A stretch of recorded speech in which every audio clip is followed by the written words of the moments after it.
हरे कृष्णा। आप सभी का फिर से स्वागत है आपके अपने चैनल गौरांग के ज्ञान में। तो आज फेस्टिवल है Prabhupada Vyasa Puja, appearance day of his divine grace Abhay Charanaravinda Bhakti Vedanta स्वामी श्रील प्रभुपाद का आविर्भाव दिवस। तो श्रील प्रभुपाद बहुत ही बड़ी पर्सनैलिटी थे, तो आज हम उनके बारे में थोड़ा बहुत डिस्कस करें। श्रील प्रभुपाद का जो जन्म था 1896 में हुआ था और श्रील प्रभुपाद बंगाल कैलकाटा में उनका जन्म हुआ था। उनके माता का नाम रजनी दे था और उनके पिता का नाम गौर मोहन दे था और उनकी दो बड़ी बहनें थी और एक छोटी बहन थी। जब श्रील प्रभुपाद का जन्म हुआ था तो उनके समय पे भविष्यवाणी की गई थी। बोला गया था साधु ने कि ये बच्चा बड़े होकर 108 मंदिर ऑल ओवर द वर्ल्ड खोलेगा। तो ये भविष्यवाणी श्रील प्रभुपाद के जन्म के समय हुई थी। और श्रील प्रभुपाद का बचपन का नाम था अभय चरण। तो अभय चरण बहुत ज़्यादा अच्छे थे भक्ति के अंदर। उनके जो पिता थे स्पेशली गौर मोहन दे, उनका जो स्पेशल अट्रैक्शन ये था उनके बच्चे के प्रति कि उनका जो बच्चा अभय चरण है बहुत बड़ा राधा रानी का भक्त बने और राधा रानी की सेवा में लगे।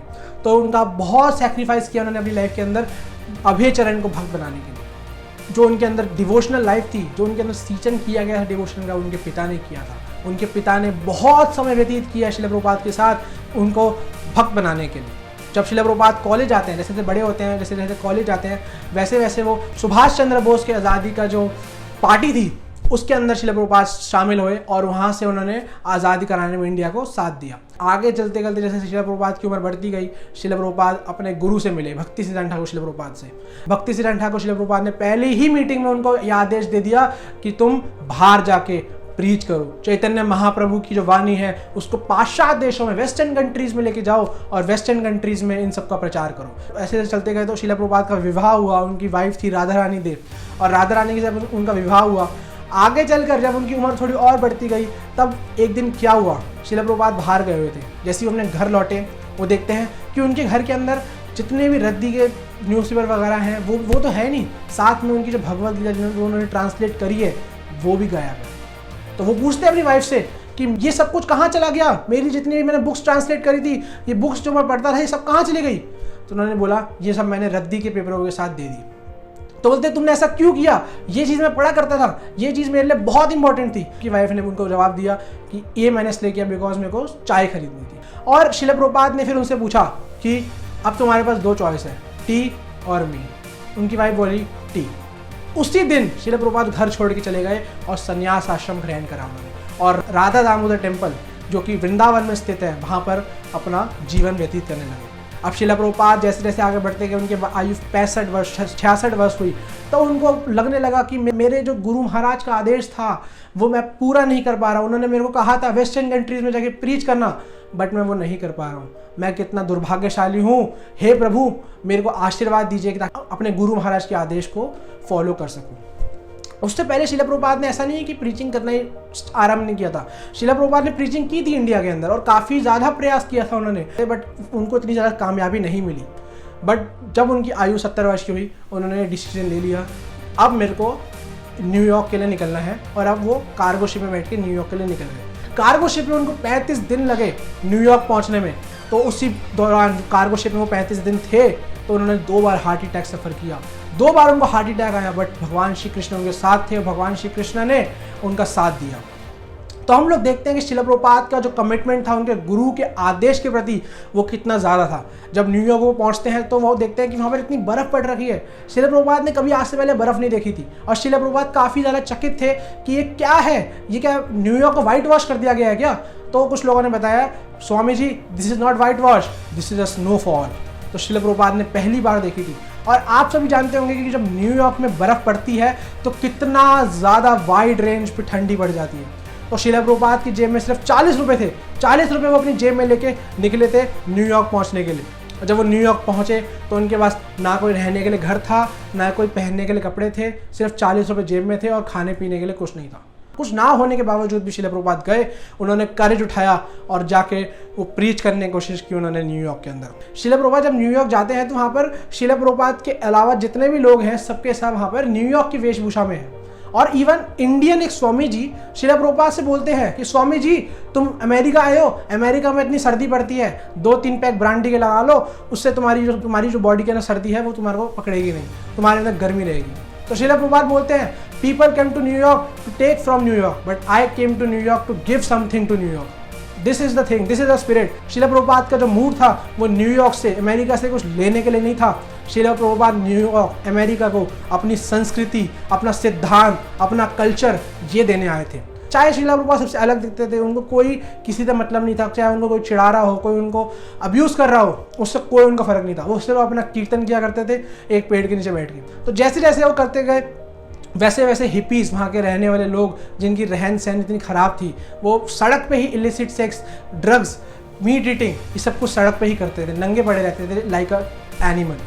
उनके बीच शिला प्रभुपाद ने ये संकीर्तन मूवमेंट चालू किया, संकीर्तन किया। शिला प्रभुपाद को जो घर मिला वहाँ पर रहने के लिए किसी ने उनको दिया, वो था 22nd एवेन्यू बॉस्टन स्ट्रीट पे, और वहाँ पर शिला प्रभुपाद एक छोटे से स्टोर रूम में रहा करते थे, स्टोर फ्रंट जिसे बोलते हैं, 22nd एवेन्यू स्टोर फ्रंट। वहाँ पर शिला प्रभुपाद ने सबसे पहले मैचलेस गिफ्ट करके वो स्टार्ट किया, और शिला प्रभुपाद ने अपना इस्कॉन जो मूवमेंट अभी है उसकी पहली ईंट वहाँ रखी। ऐसे तो करके शिला प्रभुपाद का स्ट्रगल चलता गया और शिला प्रभुपाद ने डिसाइपल्स बनाने चालू कर दिए। शिला प्रभुपाद का नेचर बताते हैं कि शिला प्रभुपाद बहुत ही ज़्यादा सरल नेचर के थे। Actually Krishna conscious movement is very easy, Krishna consciousness को समझना बहुत ईजी है, but for those who are actually easy, जो लोग आसान हैं, जो लोग सरल हैं समझने के लिए, वो लोग ही कृष्णा कॉन्शियस मूवमेंट को समझ सकते हैं सरली। नहीं तो जो लोग डिफ़िकल्ट हैं, जो कॉम्प्लिकेटेड लोग हैं, वो लोग कृष्णा कॉन्शियसनेस को नहीं समझ सकते। बट शिला प्रभुपाद बहुत ही सरल थे, बहुत ही सिंप्लिसिटी थी, सिंपल लिविंग हाई थिंकिंग उनका फंडा था, और इसी जो मोटिव पे वो चला करते थे। शिला प्रभुपाद का जो नेचर था बहुत ही ज़्यादा स्ट्रेट फॉरवर्ड थे। शिला प्रभुपाद किसी से भी घुमा फिरा कोई बात नहीं करते थे, जो चीज़ उनको सही लगती थी, जो चीज़ वो सत्य है, उसको ऑन द स्पॉट बोल दिया करते थे। जैसे कि एक बार क्या हुआ, मायावादी एक फिलोसफर था जो कि योगा सिखाया करता था वहाँ पे, और वो ये बोला करता था कि हम सब एक हैं, अहम ब्रह्मास्मि, हम सब एक हैं, तुम एक हो, मैं एक हूँ। तो Srila Prabhupada on the spot वहाँ पे आए।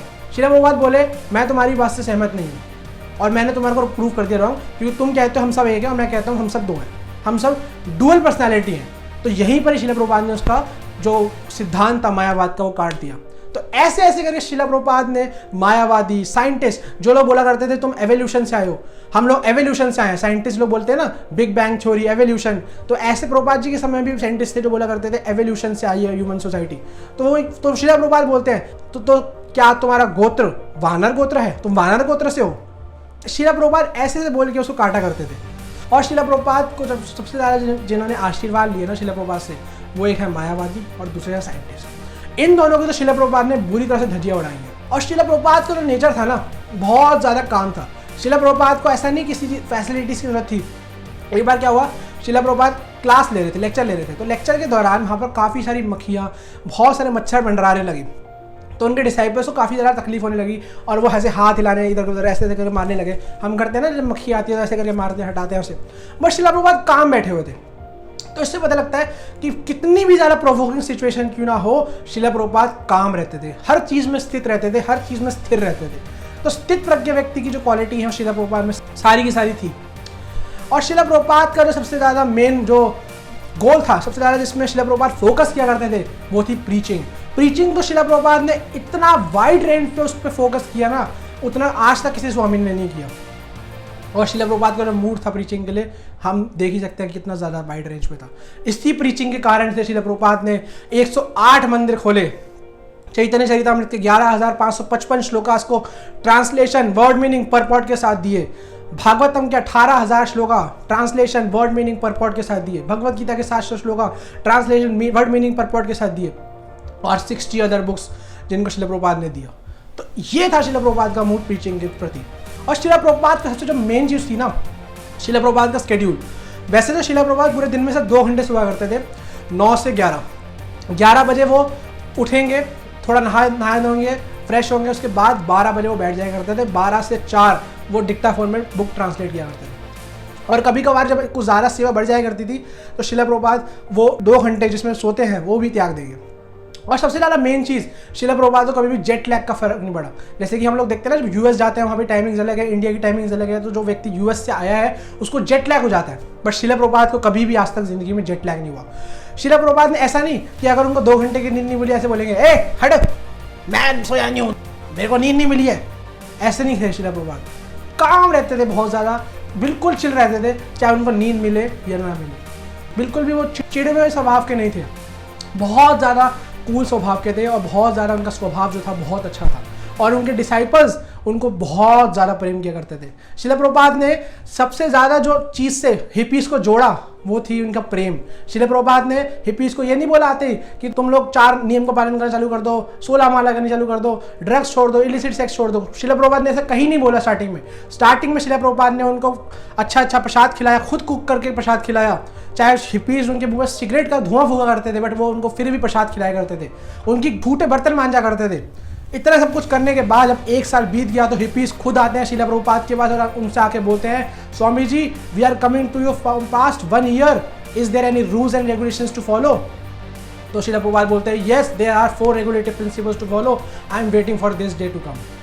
तब जाके शिला प्रभुपाद उनको 4 नियम बताते हैं, और वो 4 नियम है: no illicit sex, no drugs, no intoxication, no meat eating and no gambling. ये 4 रेगुलेटिव प्रिंसिपल्स जो शिला प्रभुपाद ने इस हरे कृष्णा मूवमेंट, जो कि हमारे शास्त्रों में दिए हैं, इसको इस्टेब्लिश किया। जो अगली चीज़ है वो था शिला प्रभुपाद का उत्साह हर चीज़ के प्रति, कृष्णा से रिलेटेड हर चीज़ जो थी उसके प्रति शिला प्रभुपाद का उत्साह। हर चीज़ में शिला प्रभुपाद फैबुलस थे, even in cooking, deity worship, reading, writing, preaching, building temples, और साथ में डिवोटीज को लेक्चर देना। हर चीज़ में, हर एक चीज़ में शिला प्रभुपाद मल्टी टैलेंटेड थे। ये था शिला प्रभुपाद का स्वभाव।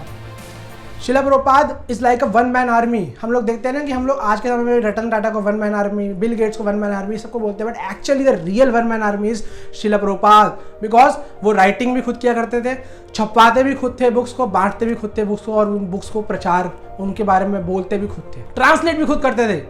तो ये सब कुछ शिला प्रभुपाद ने खुद किया, तब जाके ये हरे कृष्णा मूवमेंट खड़ा हुआ है। जब वो राधा दामोदर टेम्पल में रहा करते थे 70 वर्षीय आयु से पहले, तो उनके पास सब कुछ था, एक अच्छा कमरा था, राधा दामोदर मंदिर था, वृंदावन था, और अगर वो वहीं पर शरीर त्यागते तो 101% भगवान श्री कृष्ण के धाम जाते। बट वो सब कुछ छोड़कर, वो कंफर्ट जोन छोड़कर वो हमारे लिए आए। हम लोग तो नाली में पड़े हुए थे, कीड़े मकोड़ों की तरह मल मूत्र में पड़े हुए थे, वहाँ से उठा के उन्होंने हमारे को एक अच्छे से बगीचे में डाला और हमारे को हमारी लाइफ का गोल बताया। हमारी लाइफ मीनिंगलेस थी, अब हमारी लाइफ मीनिंगफुल हो चुकी है जब से शिला प्रभुपाद ने ये हमारा कृष्ण कॉन्शियसनेस मूवमेंट दी है, ये भक्ति दी है। इस भक्ति के लिए लोग कितना ज़्यादा तरस जाते हैं, देवी देवता इस भक्ति के लिए तरस जाते हैं, बट शिला प्रभुपाद ने ये भक्ति हमारे को ऐसे दी जैसे कि कोई किसी को 10 रुपये का नोट फ्री में पकड़ा देता है। भक्ति का जो कीमत है ना, वो हम सोच नहीं सकते। जन्मों जन्मांतर के बाद भगवान श्री कृष्ण बोलते हैं, एक विरला ही होता है जो भगवान की इस भक्ति को ग्रहण करता है। मनुष्य नाम सहस्रेषु, मतलब मनुष्य में जन्मों जन्मों के बाद से व्यक्ति जो है ये भक्ति को प्राप्त करता है, और प्रभुपाद जी ने भक्ति को हमारे को इतने सस्ते में दिया। तो हमारे को प्रभुपाद जी का धन्यवाद देना चाहिए कि आज शिला प्रभुपाद का अपीयरेंस डे है। अगर शिला प्रभुपाद हमारी लाइफ में नहीं होते तो हमारी लाइफ क्या होती, हमें सोचना चाहिए। और I am really feeling grateful to Srila Prabhupada. मेरी वैसे कोई हैसियत नहीं है कि मैं शिला प्रभुपाद को ग्लोरीफाई कर सकूं, और मैं शिला प्रभुपाद को ग्लोरीफाई कर भी नहीं सकता हूं, बट शिला प्रभुपाद ने जो हमारे को दिया है ना, दैट इज इम्पेकेबल, हम सोच भी नहीं सकते। तो I am really thankful to Srila Prabhupada. क्या शिला प्रभुपाद, आपने हमारे को इतना कुछ दिया, आपने हमारे को मल मूत्र से निकाल कर एक अच्छे बगीचे में रखा, भगवान श्री कृष्ण के दर्शन करवाए। तो I am really grateful to you. Please Srila Prabhupada bless me so that we can always be in Krishna conscious movement, and कभी भी इस कृष्णा कॉन्शियस मूवमेंट को छोड़ के ना जा सके। तो शिला प्रभुपाद की जय। हरे कृष्णा।